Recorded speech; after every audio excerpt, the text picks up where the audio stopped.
Isang lindol ang naranasan ng mga taga Mindoro na may magnitude na 5.9 at naramdaman din ito ng ilang mga karatig lugar. Nangyari ang lindol bandang 4:23 PM Martes. Ilan sa mga lugar na nakaramdam nito ay ang Magallanes, City of Tagaytay, Cavite, Puerto Galera at Oriental Mindoro. Naramdaman din sa Malabon, Giginto, Pandi, Bulacan, pati na rin sa Quezon City at pati na rin sa Maynila. Kaya naman ayon sa mga netizen, patuloy na pag-iingat ang dapat gawin.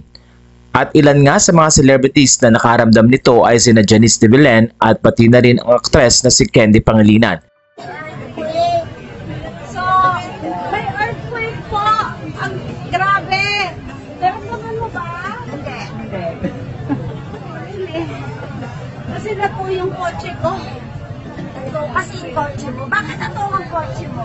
Tinanong ko po dun sa guard, pwede ba mo mag-park dito? Sabi niya, oo. Paglabas mo na wala na yung car. Tinanong ko, saan po yung kotse ko? Ito eh. Saan ang magyayari ngayon sa kotse mo? Kukunin ko po. Saan mo kukunin? Sa MMDA. Saan yung MMDA? Sa Makati. Pero sa traffic ngayon, baka nandun lang, baka nandun din, baka pwede mo makakapin. Ano to? Sa EDSA? Takbo-takbo lang.